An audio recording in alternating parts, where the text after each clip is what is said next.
Good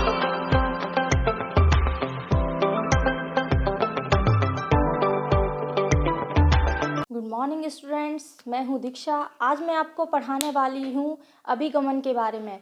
जो cell membrane होती है यानी प्लाज्मा झिल्ली होती है, वो कई तरह के कार्य करती है, जैसे कि झिल्ली को कोशिका को यांत्रिक सहारा देना, उत्सर्जन का कार्य करना, अवशोषण का कार्य करना।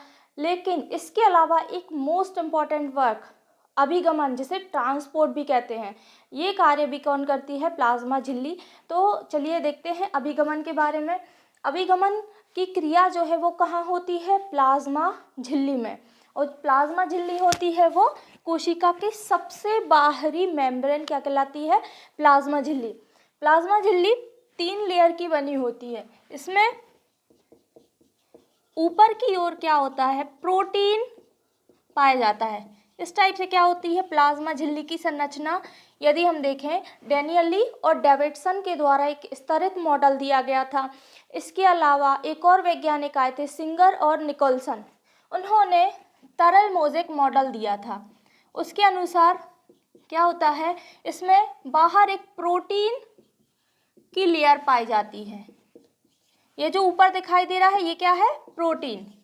और बीच में 2 लेयर होती है लिपिड की, ये वाली लेयर और ये दोनों ही लेयर काय की होती है? लिपिड की। अभी हम क्या देख रहे हैं? प्लाज्मा मेम्ब्रेन, जहाँ पर अभिगमन की क्रिया संपन्न होती है। इसमें ऊपर की ओर प्रोटीन की परत होती है और नीचे भी क्या होती है? प्रोटीन की परत होती है। और बीच में, इन दोनों के बीच में क्या होती है? एक लिपिड की परत होती है। लिपिड की चूंकि कितनी परत होती है? 2, एक ये वाली और एक ये। ऐसे अगर हम देखें तो जो प्लाज्मा झिल्ली है वो कितनी स्तरीय होती है? त्रिस्तरीय, मतलब कि 3 लेयर की बनी होती है। और जो प्रोटीन की लेयर होती है ये होती है 20 एंगस्ट्रॉम और ये वाली भी 20 एंगस्ट्रॉम होती है। लेकिन इन दोनों को मिलाकर के ये कितनी होती है? 35 एंगस्ट्रॉम। क्लियर? तो ये क्या हो गई? प्लाज्मा झिल्ली। ये हो गया तरल मोज़ेक मॉडल, जो कि दिया था सिंगर और निकोलसन ने। तरल मोज़ेक मॉडल के अनुसार क्या होता है? जो प्लाज्मा झिल्ली है इसमें ऊपर और नीचे की ओर प्रोटीन की परत होती है और बीच में लिपिड की परत पाई जाती है। तो ये होगी प्लाज्मा झिल्ली। ये तरल मोज़ेक मॉडल किसने दिया था? सिंगर। ये आता है एग्जाम पे, सिंगर और निकोलसन ने। इसके अलावा एक और मॉडल दिया था डेनियली और डेविडसन ने। इसके बाद हम देखेंगे अभिगमन की क्रिया, जो कि किसके द्वारा होती है? प्लाज्मा झिल्ली के द्वारा। अब हम इसे एक सरल प्रयोग के द्वारा देख लेते हैं। ये हमारा प्रैक्टिकल है। इसमें क्या करते हैं? एक परख नली ले लेते हैं बड़ी, और इसमें क्या करते हैं? जो अंडा होता है उसकी सफ़ेद झिल्ली होती है, पतली झिल्ली होती है, जो कि एक अर्धपारगम्य झिल्ली की तरह कार्य करती है। इसको इसमें बांध देते हैं। ये क्या है? अंडे की झिल्ली है। अब एक साफ जल से भरा बीकर ले लेते हैं। इसमें क्या कर लेते हैं? जल भर देते हैं और इसके अंदर क्या करते हैं? शुगर सॉल्यूशन भर देते हैं, मतलब शक्कर का घोल।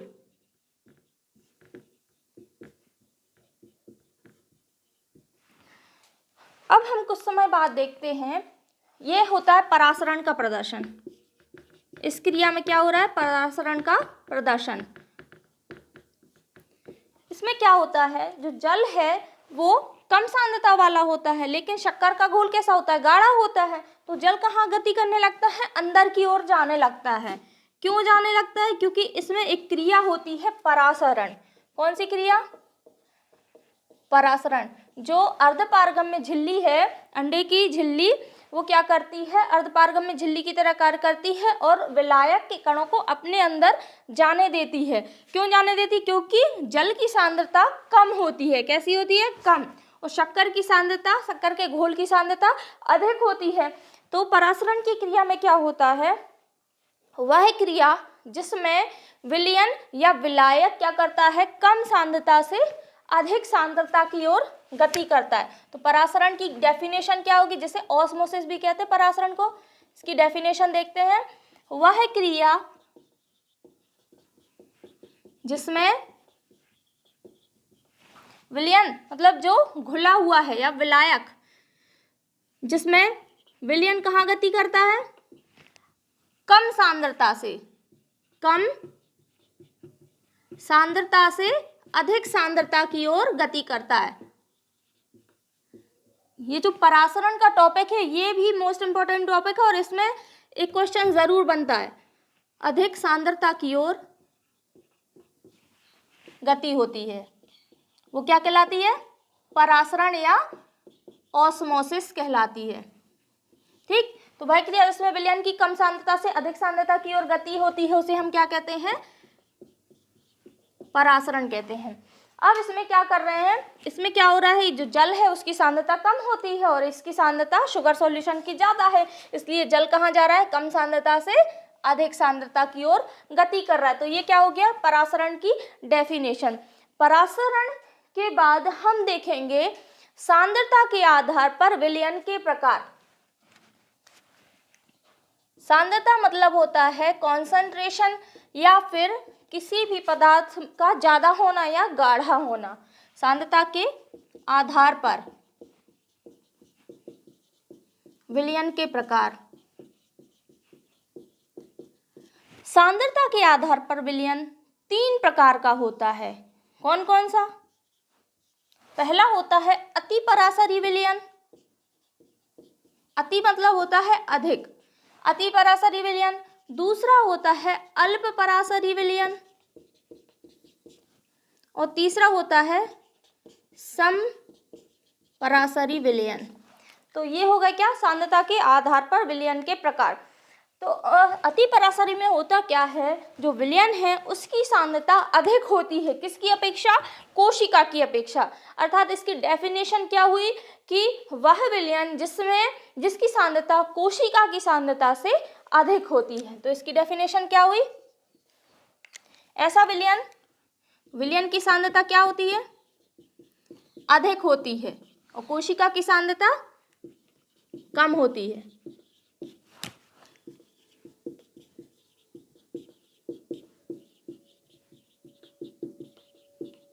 विलयन की सांद्रता क्या होती है? अधिक होती है और कोशिका की सांद्रता कम होती है।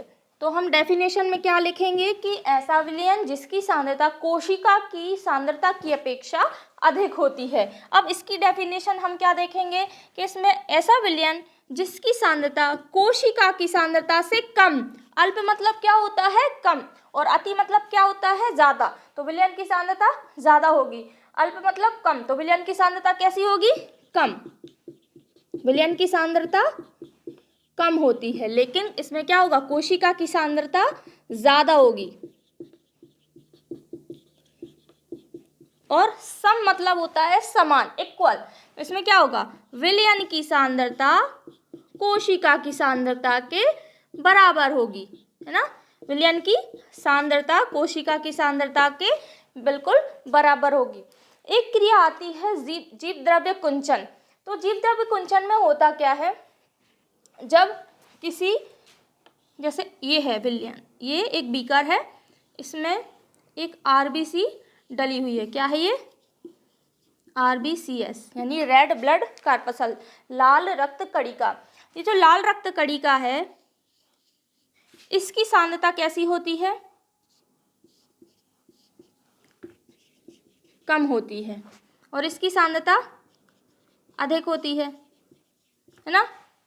तो क्या होता है? इसका जल अंदर जाने लगता है क्योंकि इसको क्या करना है? सांद्रता बराबर करना है ना? तो अब हम क्या देखेंगे, जो आरबीसी है वो क्या हो जाती है? फूल जाती है। इस क्रिया को कहते हैं फ्लैसिड। फ्लैसिड होना यानी कि फूल जाना। जस्ट अपोजिट, यदि यही आरबीसी किसी कम सांद्रता वाले विलयन में रखी है, मतलब बहुत कम जल में रखी हुई है, ये क्या है? आरबीसीएस, लाल रक्त कणिका। लाल रक्त कणिका के अंदर जो ब्लड है वो क्या है, यानी जल की मात्रा है वो कैसी है? अधिक है। लेकिन जो जल है बीकर में वो कैसा है? कम है ना?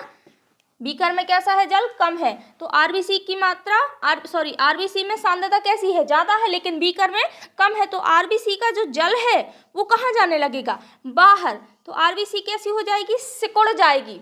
इसको सिकुड़, जो आरबीसी है उसका सिकुड़ना कहलाता है जीव द्रव्य कुंचन, क्योंकि अंदर का जो जीव द्रव्य है वो कैसा हो जाता है, कुंचित हो जाता है, यानी कि सिकुड़ जाता है। यानी कि अगर कोई कोशिका अल्प पराशरी विलयन में रखी हुई है तो उसका जो जीवद्रव्य है वो सिकुड़ जाता है, इसे हम क्या कहते हैं, जीवद्रव्य कुंचन। इसकी एक अलग से डेफिनेशन आती है कि जीवद्रव्य कुंचन क्या है।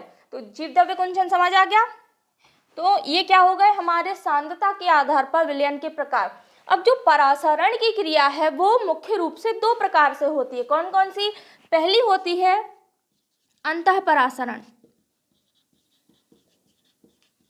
और दूसरी होती है बाह्य परासरण।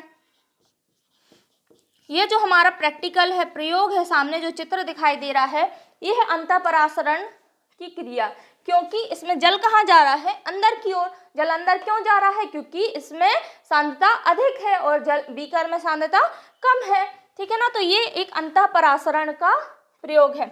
इसके अलावा जैसे प्रैक्टिकल में होगा एक आलू में परासरण की क्रिया का प्रदर्शन। तो आलू को क्या करते हैं, अच्छी तरह से छील के काट लेते हैं, उसमें बीच में कैविटी बना लेते हैं, है ना। अब आलू में कैविटी के अंदर क्या भर देते हैं, शुगर का सॉल्यूशन भर देते हैं, यानी कि शक्कर का घोल भर देते हैं। शक्कर का घोल कैसा होता है, इसमें भी शक्कर का घोल भरा हुआ है। शक्कर का घोल कैसा होता है, जल की अपेक्षा गाढ़ा होता है। मान के चलो इसकी जगह आलू ले लेते हैं, है ना, उसमें भर दिया शक्कर का घोल और इसको जल से भरे बीकर में रखेंगे, तो कुछ समय बाद क्या होता है, जो बीकर का जल है वो आलू के अंदर जाने लगता है और उसमें जल की मात्रा बढ़ जाती है। तो उसमें भी क्या होता है, अंतःपरासरण की क्रिया का प्रदर्शन होता है। लेकिन जस्ट अपोजिट अगर हम इसमें कुछ बदलाव कर दें, जैसे कि यहाँ पर हम भर दें शक्कर का घोल, क्या भर दें, यहाँ पर शुगर सॉल्यूशन भर दें, शक्कर का घोल भर दें, और बाहर हमने शक्कर का घोल भर दिया और अंदर क्या कर दिया, जल। इसी क्रिया का उल्टा कर दिया, तो सांद्रता कम कहाँ है, अंदर, और ज्यादा कहाँ है, बाहर। यानी शक्कर का घोल गाढ़ा है, यानी इसकी सांद्रता भी ज्यादा है और जल की सांद्रता कम होती है। तो अब क्या होगा, इसमें उल्टा होने लगता है। तो जो जल है वो कहाँ आने लगेगा, बाहर आने लगेगा। जल कहाँ जाने लगेगा, बाहर आने लगेगा, है ना, क्योंकि इन दोनों की सांद्रता में अंतर होता है। और परासरण की क्रिया तब तक चलती है जब तक कि इसमें दोनों की सांद्रता बराबर ना हो जाए, विलेय और विलायक दोनों की सांद्रता बराबर ना हो जाए। तो अभिगमन की क्रिया में होता क्या है, पदार्थ का अंदर से बाहर जाना और बाहर से अंदर जाना, वही क्या कहलाता है, अभिगमन कहलाता है, यानी कि ट्रांसपोर्ट कहलाता है। इसमें भी क्या हो रहा है, जल कहाँ जाएगा, बाहर की ओर जाएगा, किसके द्वारा, अर्धपारगम्य झिल्ली के द्वारा, है ना। और जो अर्धपारगम्य झिल्ली होती है वो भी 3 प्रकार की होती हैं। कौन कौन सी, चलिए देख लेते हैं। तो बाह्य परासरण समझ में आ गया। यदि यही परासरण बाहर की ओर होगा तो वो क्या कहलाएगा, बाह्य परासरण। झिल्ली जो होती है अर्धपारगम्य झिल्ली, जो कोशिका झिल्ली होती है पारगम्यता के आधार पर 3 प्रकार की होती है। कौन कौन सी, जो पहली झिल्ली होती है वो होती है अपारगम्य झिल्ली। कौन सी, अपारगम्य। दूसरी होती है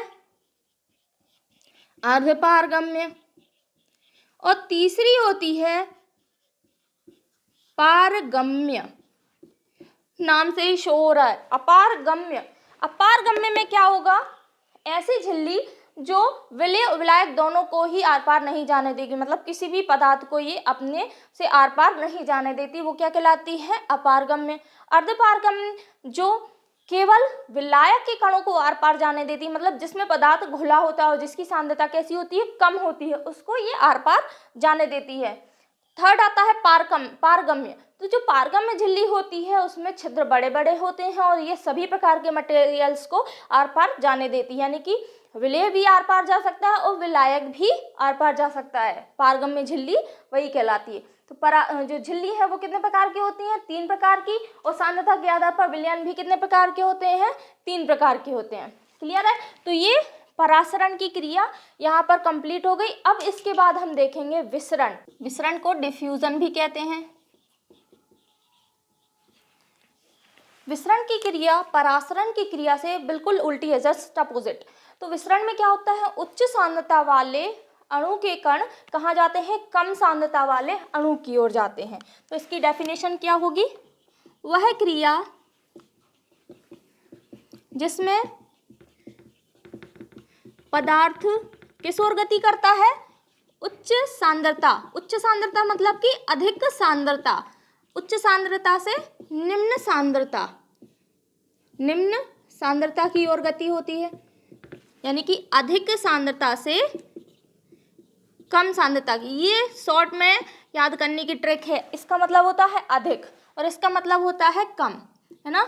अधिक सांद्रता से कम सांद्रता की ओर गति होना क्या कहलाता है, पर विसरण कहलाता है, जिसे हम क्या कहते हैं, डिफ्यूजन भी कहते हैं।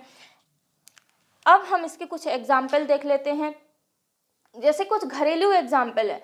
अगर हम किसी कमरे में इत्र की शीशी को खोल के रख देंगे तो होता क्या है, इत्र की जो शीशी होती है, जैसे ये है इत्र की शीशी, इसको यदि हम खोल देंगे तो इसके आसपास का जितना भी एरिया है वहाँ पर इत्र के कण बहुत ज़्यादा होते हैं। लेकिन इससे अगर हम दूर की ओर देखेंगे तो उस ओर इत्र के कण कम होते हैं। जैसे ये है एक कमरा, यहाँ पर हम कोई इत्र की शीशी खोल के रख देंगे तो इसके पास ही क्या होते हैं, खुशबू के कण बहुत अधिक होते हैं।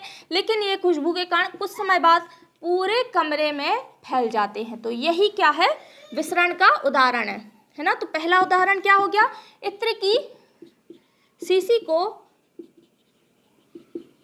किसी कमरे में खोल के रख देना।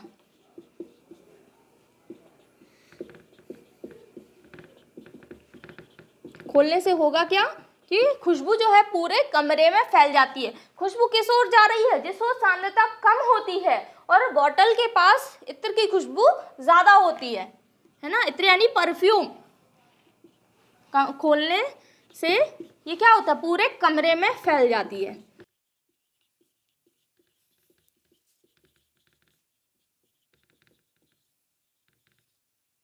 सेकंड एग्जाम्पल इसका आता है, जैसे यदि हम किसी बीकर में जल भरा हुआ है, इसमें पोटेशियम परमैंगनेट के कुछ कण डाल देते हैं। इसमें क्या भरा हुआ है, जल भरा हुआ है, इसमें हम पोटेशियम परमैंगनेट के कुछ कण डाल देंगे। ये जो कण होते हैं ये रंगीन होते हैं। पोटेशियम परमैंगनेट जिसका रासायनिक सूत्र होता है KMnO4। तो होता क्या है, जो KMnO4 है ये, इसके कण कैसे होते हैं, घनिष्ठ होते हैं। ये डालने से कुछ समय बाद ये धीरे धीरे क्या होते हैं, पूरे बीकर में फैल जाते हैं और पूरे पानी को क्या कर देते हैं, रंगीन कर देते हैं।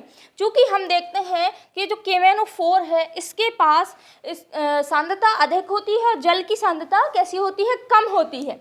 तो ये कहाँ चले जाते हैं, पूरे में फैल जाते हैं, कम सांद्रता की ओर गति करते हैं, जिससे पानी कैसा हो जाता है, रंगीन हो जाता है, यानी कि बैंगनी हो जाता है। क्योंकि इसका रंग कैसा होता है, बैंगनी, है ना। तो सेकंड एग्जाम्पल क्या हो गया कि बीकर में यानी कि जल में क्या डाल देते हैं, KMnO4।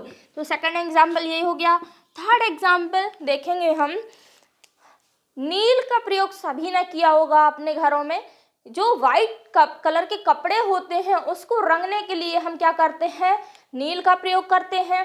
तो यदि बाल्टी में जो जिसमें जल भरा होता है उसमें हम क्या करते हैं, नील की कुछ बूंदें टपकाते हैं, तो कुछ समय बाद जब हम उसको घोल देते हैं तो क्या होता है, पूरा पानी नीला हो जाता है ना। ये भी एक प्रकार का विसरण है, विसरण की क्रिया का उदाहरण है। होता क्या है, जब बाल्टी में जिसमें जल भरा हुआ है नील की कुछ बूंदें डाल दी, नील की कुछ बूंदें डाल देते हैं तो वो धीरे धीरे पूरे पानी बाल्टी में क्या होता है, फैलने लगता है और पूरे पानी को क्या कर देता है, नीला कर देता है ना। तो ये भी विसरण की क्रिया का उदाहरण, क्योंकि यहाँ पे जो सांद्रता है वो अधिक है और जो बाल्टी है यानी कि दूर है, इसके जो जल है, जल की तरफ क्या होता है, इसकी सांद्रता कम होती है, नील की सांद्रता ज़्यादा होती है, जल की सांद्रता कैसी होती है, कम होती है। तो नील क्या होता है, अधिक सांद्रता से कम सांद्रता की ओर गति करता है, जो कि विसरण की क्रिया कहलाती है। तो जल में नील, ये भी क्या है, विसरण की क्रिया का उदाहरण है। वो परासरण हो गया। इसके बाद मैंने आपको बताया विसरण की क्रिया, उसके एग्जाम्पल। उम्मीद है आपको स्टूडेंट समझ में आया होगा। आपके जो भी डाउट्स हैं वो आप कमेंट बॉक्स में जाके पूछ सकते हैं। इसके अलावा आप टेलीग्राम लिंक पे भी जाके पूछ सकते हैं। मेरे चैनल को लाइक कीजिए, सब्सक्राइब कीजिए और 11th वायु के जो भी स्टूडेंट्स हैं उनको शेयर कीजिए। Thank you. Thanks for watching the video. कृपया वीडियो को लाइक, शेयर एंड सब्सक्राइब कीजिए। अगला लेक्चर जल्द ही लेके आएंगे। तब तक नोट्स बनाइए, रिवीजन कीजिए और अच्छे से पढ़ते रहिए। Thank you.